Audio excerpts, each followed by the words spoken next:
Hello everyone and welcome. My name is Noelle and I'll be painting a purpley cloud sunset watercolor painting. In this video, I would like to explain my process for this piece and my thoughts about when creating a piece of art doesn't go as planned. I personally have had this issue throughout my artistic journey and I believe it's a topic others can relate to as well. I started this piece with a very simple pencil sketch of the horizon line and lightened it a bit with a kneaded eraser. My taping method allowed me to paint on the edges of the paper but also tape down to the table so it remains clean and flat. The initial wash began with a layer of clear water and carefully applying a yellow-orange paint mixture near the bottom. As I've mentioned in previous videos, the trick is to avoid mixing green and the gradient between the blue and yellow paint, and I achieve this by making my yellow more orangey and not overworking the wash. Be very gentle and very careful.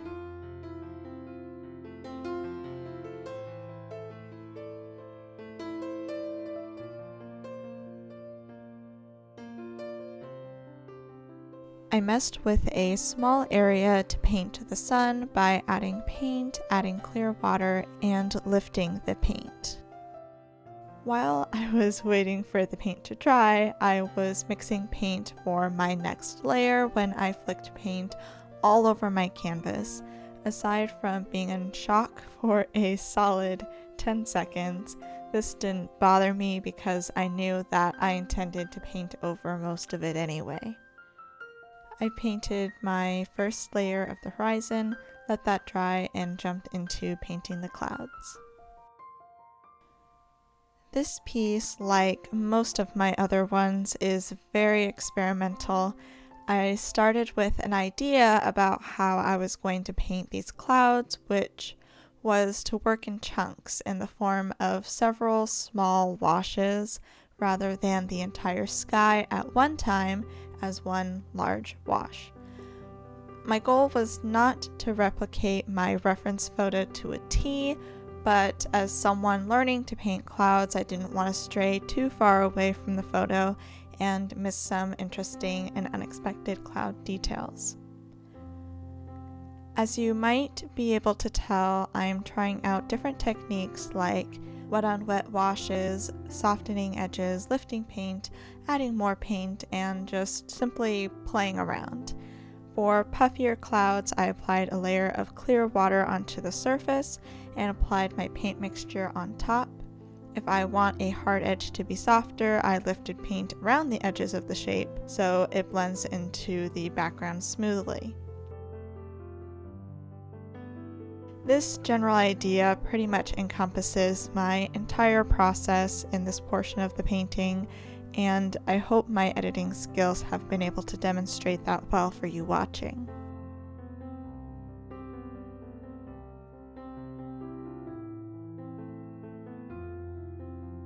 My original reference photo had a spot in the lower left area of the painting where the sun is peeking through the clouds and glows, and this was one of the things that drew me into painting this scene in the first place. I ended up changing it at the very end because I felt like it wasn't turning out the way I wanted it to.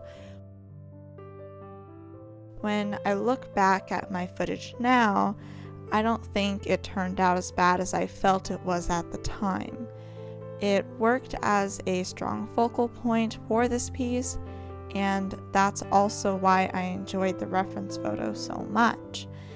In the process, you can probably tell I messed with the sunspot several times in an effort to make it look just right and flow nicely with the purple and the clouds surrounding it.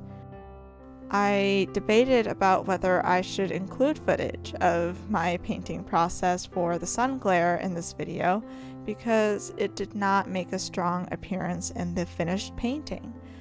I decided that even though I covered it up, others watching this video might have liked it and appreciated the demonstration. Besides, you can still see through the top layer of paint, and it's a neat look itself.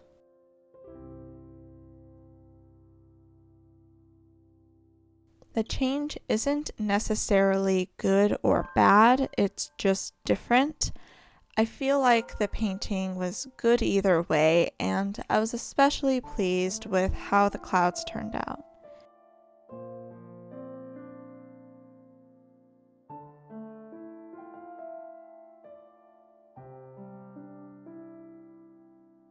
I know this isn't a bad painting, but as you have read in the title of this video, these are just some thoughts about when a painting doesn't go as planned. No matter what, this was a learning experience for me, and I hope that in this video others can learn something as well. So, what do you do when a project isn't going as planned? Well, my short answer would be to give it time. This piece was changed because I was feeling some frustration with how it was going, but I know it would have helped me to take a snack break or to go to bed since it was getting late and I was becoming fatigued. A lot of artists describe the need to take a break and have a new set of eyes on a piece. Give yourself time to decide what to do. We can easily be blinded by what we're looking at if we're looking at it for too long, and a break is necessary for any form of practice.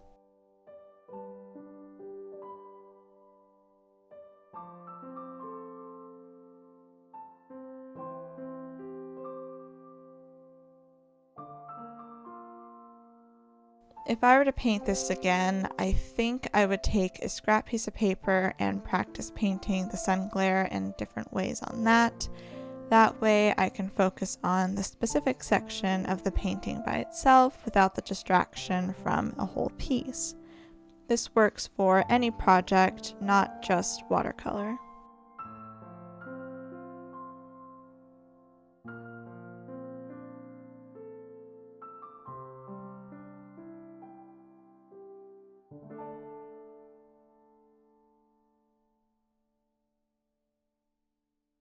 Just because I have a feeling some people will ask, I am including a link to my photo reference in the description so you can try it yourself.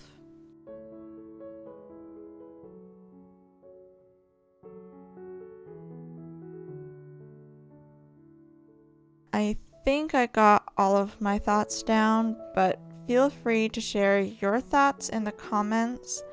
I am excited to read what you have to say based on your personal experiences.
For the art supplies I am using in this video, they are all listed in the description below.